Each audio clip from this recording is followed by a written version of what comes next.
What's going on? What's going on, team? Welcome back to another week. Welcome back to another weekly stock talk. My name is Xander with Fates Trading Academy. Today, what we'll be doing is we'll be talking about the S&P 500. We'll be talking about the NASDAQ. We'll also cover 15 top hottest stocks that are in play this week and the opportunities that are being presented.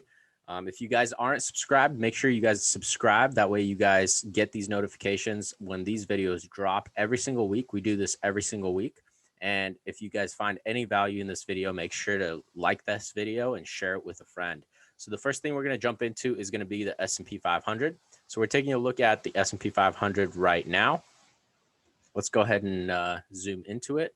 So we aren't quite at the top channel just yet. We are sitting at 425, which is pretty much basically in the middle of the channel that we've been trading for the last pretty much since November of last year. Currently, the market's doing fairly decent. Slowly and steadily, we're making higher highs. We're not really dropping too suddenly. I would be expecting us to drop around 440 if we ever reach that price point. But as of right now, we're kind of in no man's land, and we're just kind of trading in this point of view. So nothing too crazy. We are sitting above the SMA line. And as of today, let's go ahead and jump into the 4-hour.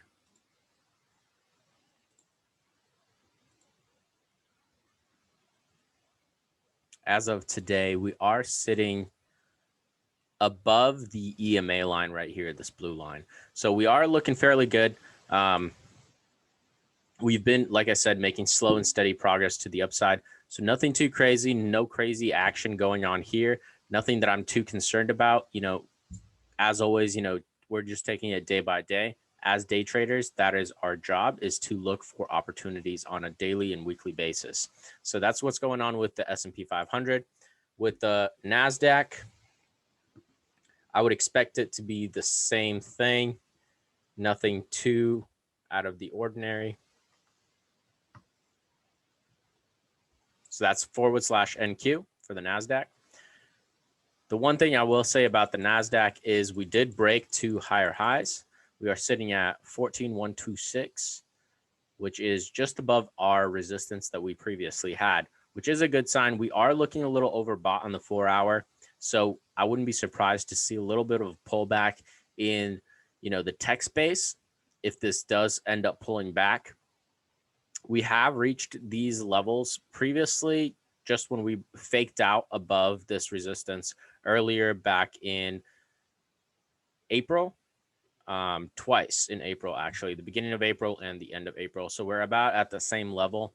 So nothing too crazy. However, we are still sitting at that 0 standard deviation line. So I'm not too concerned with that as well, considering that the S&P 500 is looking fairly good. So the next thing we're going to do is we're going to jump into the opportunities for this week that we're paying attention to, that we have on our watch list, and that we will be taking advantage of. We're going to start off with the hotter ones, the better setups, and then we'll get into the other ones. We have about, I want to say 5 or 6 great setups, and then the rest are actually good setups, but they might take some time to play out. So the first one that we're going to jump into is going to be BAC, and that is Bank of America Corporation. So this one, we have consistently been seeing a steady uptrend, which we like that. We've been holding above the SMA line for some time. Now, we just did pull back to this SMA line, and we are looking very oversold on the RSI, as well as a reversal potentially in play here on the MACD. So this is definitely one to be paying attention to. Today, we didn't see too much crazy action. We actually just saw more consolidation here at the SMA line. So nothing too crazy going on here. More consolidation at the SMA line. Definitely one I really like. I'll be paying attention to. As soon as we see a break above the EMA, that's when I'm going to be jumping into this one. We definitely have a great profit potential. We are looking at about, to recent highs, we're looking at about 5%. Obviously, the risk is going to be just below the SMA line. So that one, we're liking this one. We had a nice pullback. We've seen this happen before back in April. And we also saw this happen back in February. We pulled back just down to the SMA line, and then we ended up recovering, pulling back to the SMA line, recovering, pulled back to the SMA line. So we are expecting it to recover. It doesn't have to recover. However, you know, from previous historic patterns, we can see that it usually does. So this is definitely one to keep on your radar and pay attention to and add to your watch list. The next one that we're going to add to take a look at is going to be CAT. This is probably the better one out of all of the ones that we've seen. Similar to BAC, we have consistent uptrend pattern, trending above the SMA line. We ended up pulling back really big this last week. So we ended up seeing a really nice pullback. We didn't quite get down to this bottom support line here at 209. However, we are starting to formulate a reversal here on the MACD. We are very oversold on the RSI. So really liking this one. We're looking at about a 12% profit potential, and down to this risk, we're looking at about a 3% risk. So risk reward is definitely there. The pullback looks very good. The pattern overall that we've been seeing historically looks very good. This is consistently, you know, uptrending. So we like this pullback. Definitely one to take advantage of. Keep on your radar, add to your watch list. The next one that we're going to be taking a look at is going to be USB. This is really lining up to be the same as the BAC stock. You know, this is a bank stock similar to the other one. You know, pullback that we've seen down to the SMA line, just like we've seen before. And we always see a recovery. Not always, but we tend to see a recovery for the last, you know, 6 months that we've been watching the stock. This has been recovering every time it ended up having a pullback down to the SMA line. So it's similar to BAC. We are seeing a pullback on this one as well. Definitely another one that I'm really interested in. We are not very oversold, but we are approaching oversold territory. The RSI is looking very good. The MACD, we haven't quite yet jumped into a reversal. However, we are starting to get into it. So this one might take a day or two to be patient with. However, definitely one to take advantage of. We are sitting about $58. Previous highs are about 62. And since we're consistently making uptrend patterns or uptrend moves, I would expect this to recover at least 262, if not higher, in the near term future. So that's that one. That's USB. The next one that we're going to be taking a look at is going to be BK.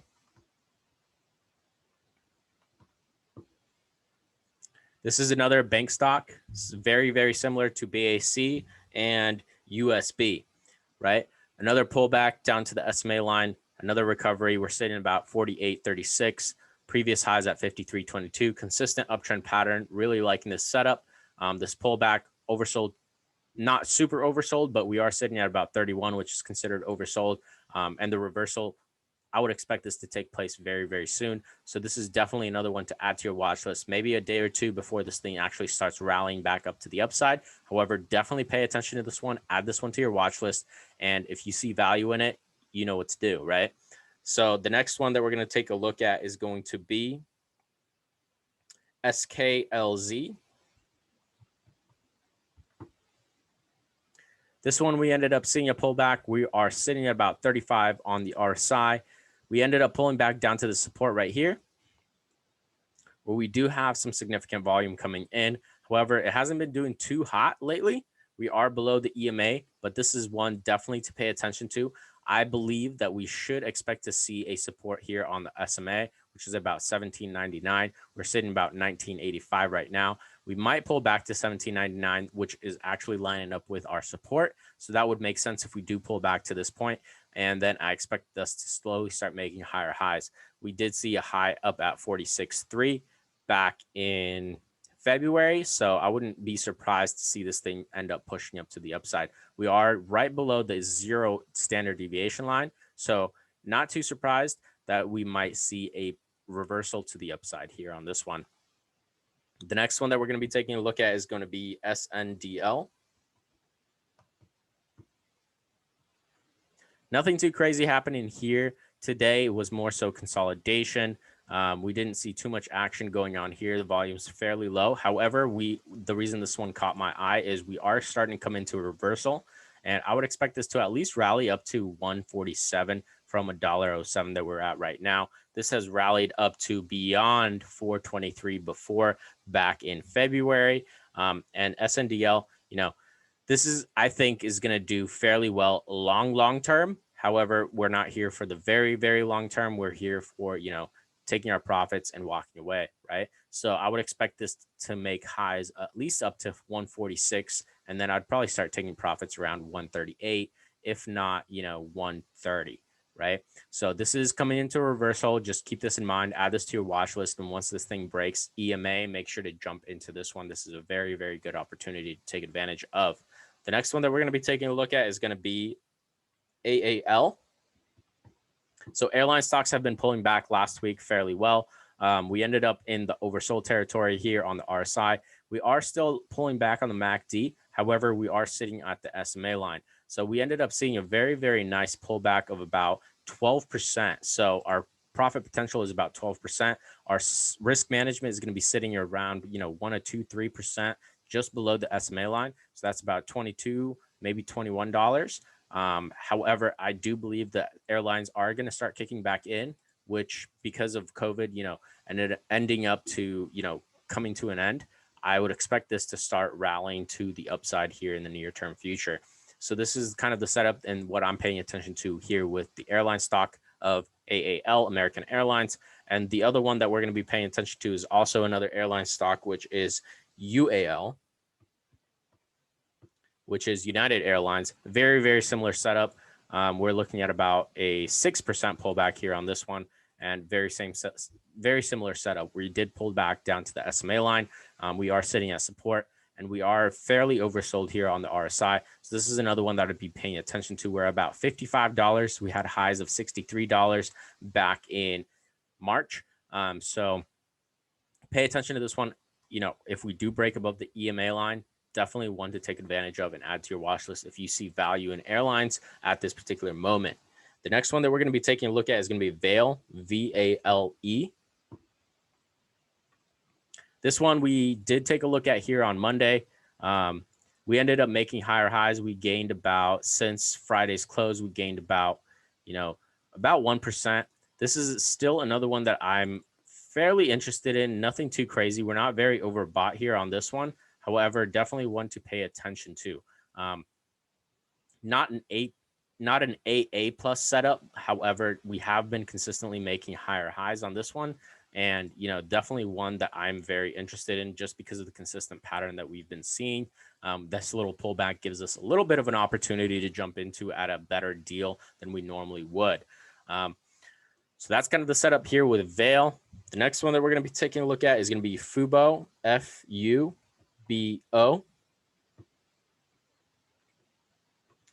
We're looking at this one on a 4-hour chart.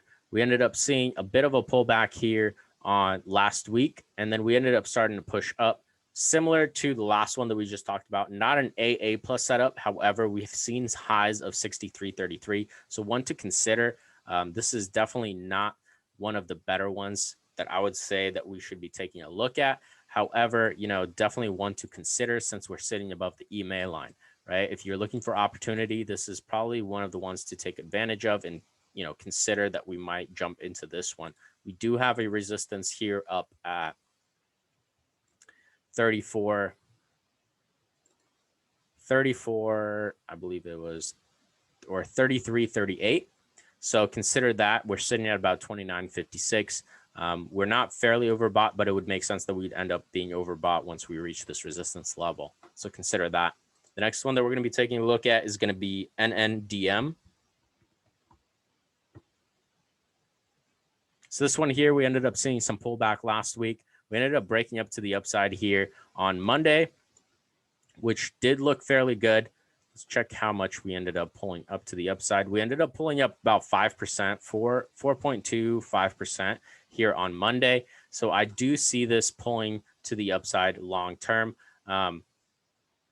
We did make highs of about $18 just back in January. So we did break above the SMA line, which is a good sign. We are starting to look like we're going into a reversal here on the MACD, and we're not yet overbought here on the RSI. So this is one to potentially consider. If you see value in NNDM, then definitely consider this one, add this one to your watch list and pay attention to this one. The next one that we're going to be adding to our watch list is going to be RCL.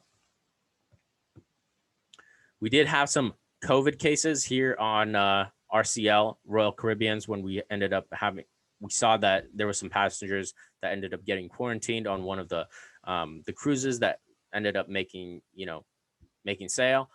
So we ended up seeing a pullback after that news, which isn't surprising because, you would expect that from, having negative catalysts taking effect. We ended up also getting rejected here at this resistance level. We are sitting at the SMA line and we are still pulling back. We are fairly oversold, all things considered, on the 4-hour. So we are still looking good. I think, in my opinion, from the fact that everything's starting to open up and things are starting to kind of get back on track, I see Royal Caribbean's doing fairly well and definitely seeing a recovery from this point. So this one, like I said, with all of the stocks that we pay attention to, make sure that this one, breaks EMA before you jump into it, because this one can continue to sell off on this negative news. So even though we're sitting at the SMA line, which could act like a support because it has been acting as a resistance when we were coming back up. So if this one acts like a support, I would expect this to break approximately $90 before jumping into this one to make highs of about $98. That's what I'm paying attention to. We haven't seen quite yet a reversal here on the MACD, but once we start seeing this curl here on the MACD, that's when I'm going to really be interested in this one. We are looking very good on the RSI, and other than that, that's kind of the play here. Probably a 2-3% risk on this one. And we have a profit potential of approximately 13% on Royal Caribbean. So that's the one that we're paying attention to with Royal Caribbean. And then the other one that we're looking at is going to be Lowe's, which is LOW. Nice pullback since 215 back in May, on May 10th. We've been pulling back in this trend. We ended up breaking this trend and have been consolidating here at this resistance, or at this support level at 186. I'm really liking Lowe's and Home Depot. Home Depot is going to be the next one that I'm going to bring up. Very, very similar setup to Lowe's. Nice pullback, consolidation. So from this point on, we're looking at approximately a risk of about 1.6 to 2%, and a profit potential of approximately back to previous highs of about 12%. So really liking this one, keeping this one on the watch list. Haven't quite jumped into this one, but I'm really watching this one just to see which way this breaks out. Obviously, we can draw out our resistance levels here that we've been respecting. So if we end up breaking this resistance, that would probably be an indication for us to jump into this one, because it is starting to rally to the upside. Similarly, Home Depot HD, very, very similar setup. Pullback since 345. Lowe's is a little bit cheaper, but Home Depot is also a very, very strong company. Ended up pulling back since 345.69, pulling back, and then we have been consolidating here at 308, 309. Similar setup if we draw out our resistance level here. If we end up breaking up to the upside above 310, 311, 312, that's when I'm going to be interested into jumping in on this one, just to take advantage of this 10% move with a risk. The risk is very, very minimal. We're looking about 2-3% at most. That's where I'd be managing my risk on these 2-3%. And the last one that we're going to take a look at is going to be Carvana, CVNA. We ended up pulling back here last week and breaking up to the upside here on Friday and Monday. We broke EMA on Friday, and we've been holding that EMA level on Monday. This is definitely one that's kind of, in no man's land as well. We haven't really been in overbought territories. We're not really in oversold territories. However, Carvana is a very strong company. We have seen this act as a resistance here at 301. So we might potentially see a nice push to 301. If not, we'll pull back down to this level of 236.58, where we've been holding this level. And then the next support would be 208, 210. So those are the ones to pay attention to. I will go over AMC here at the end, just for those paying attention to AMC. Last week, we talked about this one. We ended up seeing a nice push towards the end of the week. We ended up pushing up on Friday above the EMA. We ended up pushing up on Monday as well. We reached this resistance of $60. So Tuesday and moving forward, we'll be watching if we end up consolidating at $60, if we're going to break through $60, or if we're going to get rejected by $60 and head back down to the support at $42. So if we break above the $60 mark, I would expect us to reach about $75, $77. That would probably be a retest of the 77 all-time high level. If we end up consolidating, that would also, you know, leave us at a point where we're still in no man's land. We don't know if we're going to break up to the upside or to the downside. I wouldn't really necessarily jump in. I would really jump in on a move, whether we're jumping to the downside or to the upside. I would go short if we're going to the downside. I'd go long if we're breaking above 60 and heading to the upside. If we do get rejected, we're probably heading down to the downside at about 43.5 or 42.24. So those are the levels that I'd be paying attention to here on AMC. So that's pretty much it, guys, for this week. If you guys have any questions, if I missed any opportunities that you guys are watching, make sure to drop them in the comments below, share them. If you found value in this video, make sure to like, subscribe, and share it with a friend. So I'll see you guys on next week's video. Thanks, guys.